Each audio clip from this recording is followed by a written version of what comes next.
100 servants, one family, and on a cold night inside this castle, the lord's hunting dogs slept closer to the fire and ate better meat than you ever would.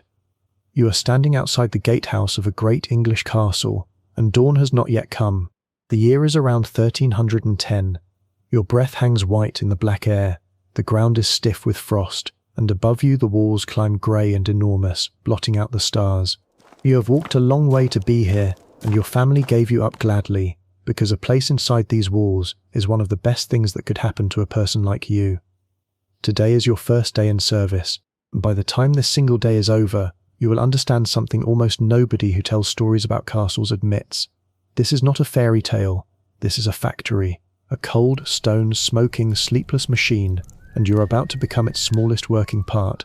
But carry one question through that gate, because everything today turns upon it. If this life is as hard as I am about to show you, then why, across all of medieval England, did ordinary people fight one another for the chance to live it?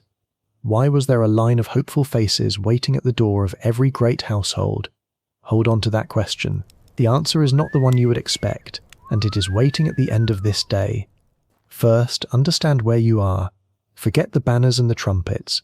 A castle in the year 1300 was above all a working building and a fortress, made of cold stone that drank up the damp and gave nothing back.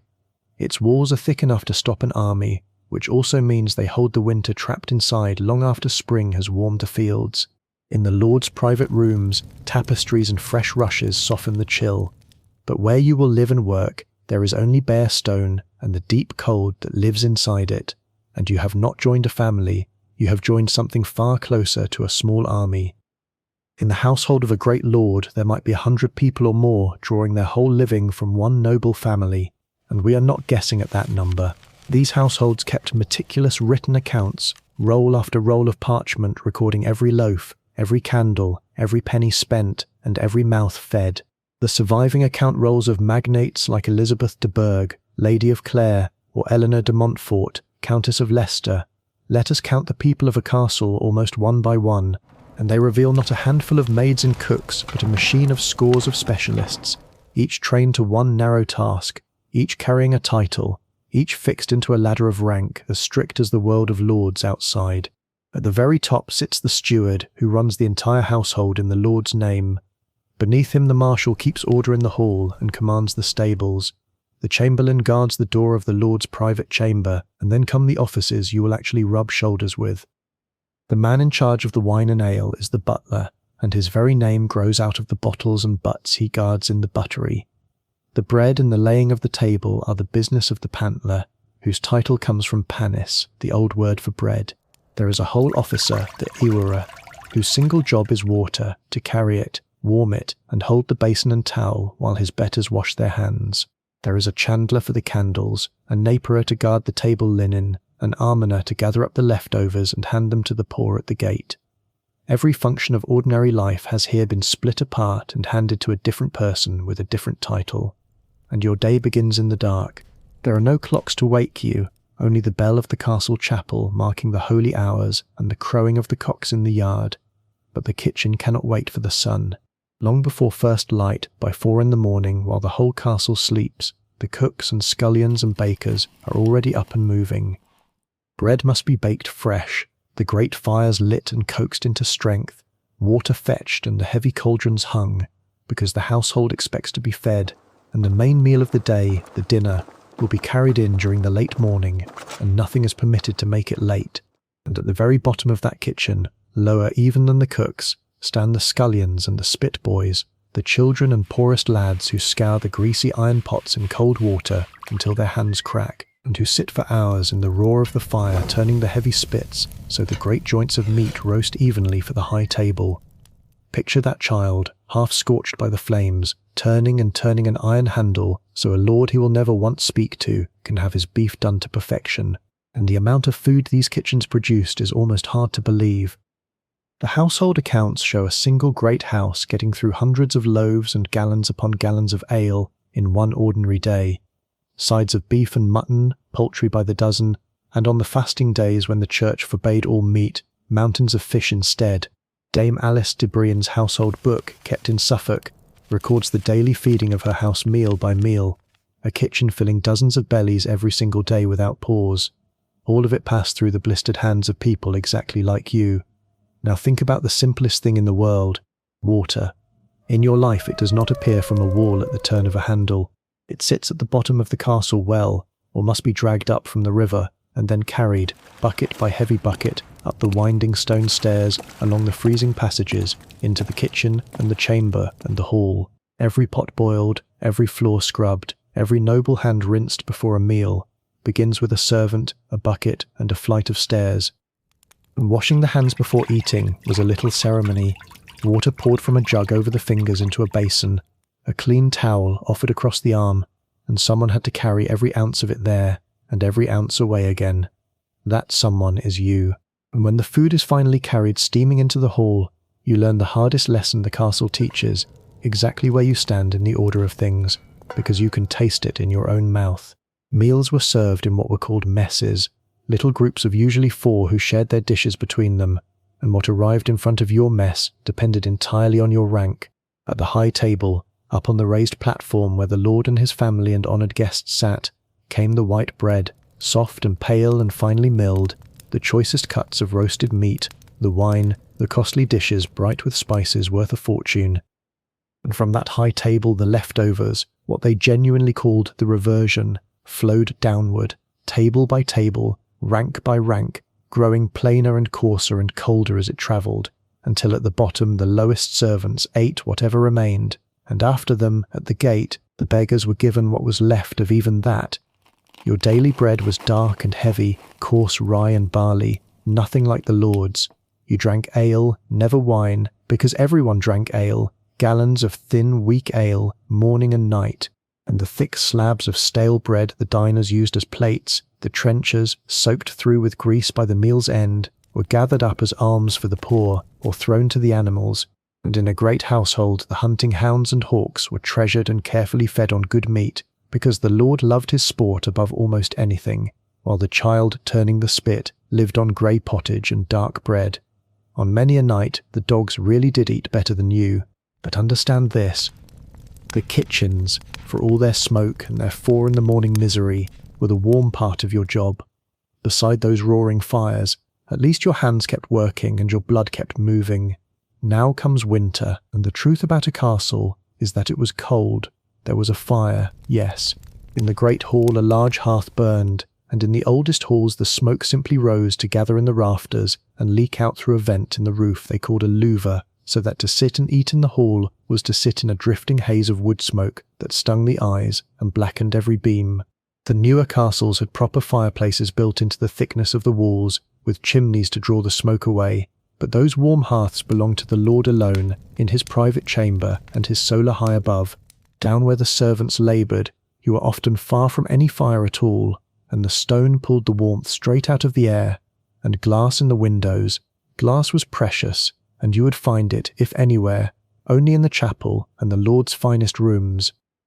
Everywhere you belonged, the windows were closed against the winter with nothing but wooden shutters and perhaps a scrap of oiled cloth, and the wind came searching through every crack. And when the meal is cleared away and the long day of labour is done, you do not climb the stairs to a bedroom of your own. You have no room, you have no bed. Most of the lower servants of a great household simply slept in the great hall itself, in the very room where dinner had just been eaten.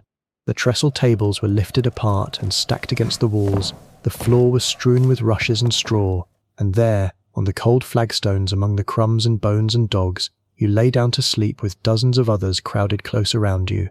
No privacy, no quiet, no soft place to rest, only a thin pallet of straw if you are fortunate, a shared and threadbare blanket, the last dull glow of the dying hearth, and the draughts crawling across the floor all night. And those rushes beneath you were not changed anything like as often as they should have been. Fresh reeds were thrown down over the old, and under the surface lay the trodden filth of many meals, a warm home for fleas and lice and rats, so that the very floor you slept upon was quietly alive. You slept where you worked, in a crowd, upon the ground, and for much of the year you slept in near total darkness, because light itself was a luxury measured out by rank. Candles cost real money, The finest of clean-burning beeswax were kept for the Lord and the altar of the chapel. What the servants received, if anything, were tallow candles of rendered animal fat, which guttered and stank and smoked as they burned. In the greatest households, the exact allowance of light was written into the household rules. The famous Black Book that set out the ordering of the English royal household laid down what it called a livery of lights, precisely how much candle each rank was permitted every night, and more in the dark depths of winter than in summer. Light was rationed out to you, a stub of smoking fat handed over by measure, and when it was gone, the vast medieval night closed over the castle like a heavy lid. And then there is the matter nobody likes to speak of. What happened when 100 people needed to relieve themselves? The castle privies were called garderobes, small stone closets built into the thickness of the walls, and there might be only one or two of them serving the entire enormous household. Beneath each one, a shaft dropped straight down through the stone to a cesspit far below, or spilled out through the outer wall toward the moat, and those pits filled. Somebody had to empty them.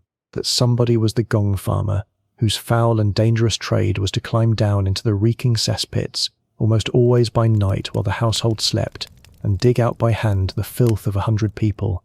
It was one of the vilest jobs in all of medieval life, and also, tellingly, one of the best paid, precisely because so few would ever agree to do it, and the danger was real. In London, in the year 1326, a man named Richard the Raker, who made his living cleaning out privies, fell through the rotten boards of his own latrine and drowned in the pit beneath. That was the world just beyond the castle walls, and inside them the stench rising from the garderobe shaft was simply part of the air you learned, in time, to stop noticing. Now step out of that castle, back into your own life tonight. In a few hours you will walk into a room, and warmth will pour out of the wall at the touch of a switch, with no bucket and no fire and no 4 in the morning. You will wash under water that arrives already hot at the turn of a tap, water not one person carried up a single stair. You will press a button and burn as much light as you please, and never once think of a candle. And when you grow tired, you will lie down alone, or beside those you have chosen, in a soft and private bed, behind a door that shuts out the world. Every one of those things, the warmth, the water, the light, the bed, the door that closes, was in the castle a rare and rationed luxury, or else did not exist at all, not for you, and not for the 100 souls like you sleeping on the rushes of the hall. So now we come back to the question I set in your hands at the gate this morning.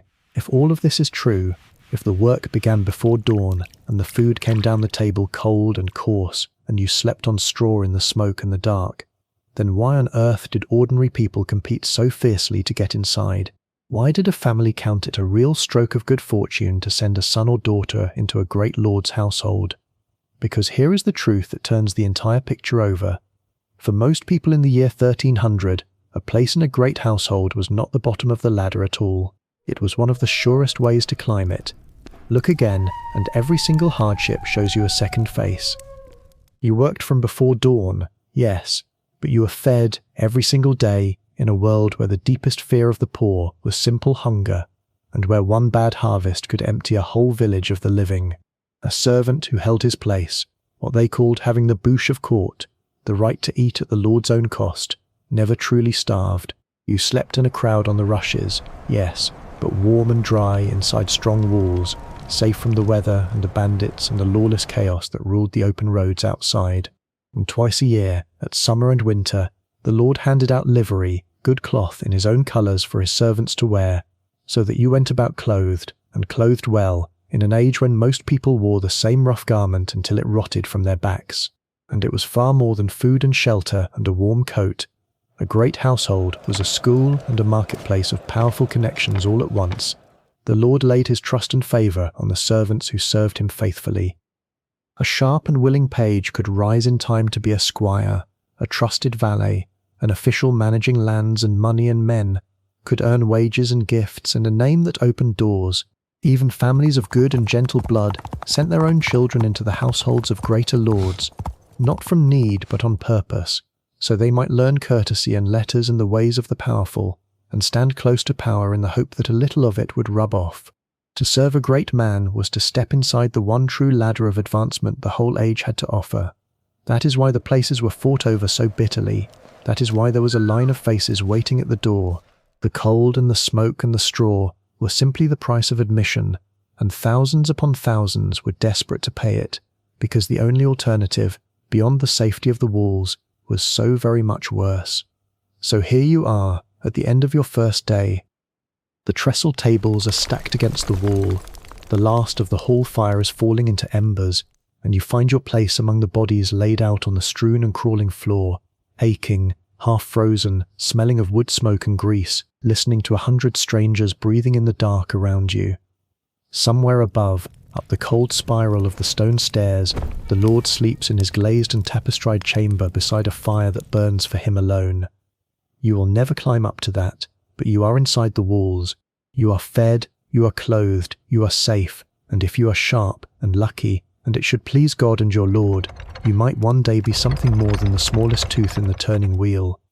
The stone still holds the cold, the dogs still sleep warmer than you, and this hard, smoking, crowded, sleepless place, this cold stone factory, is the best chance you will ever be given.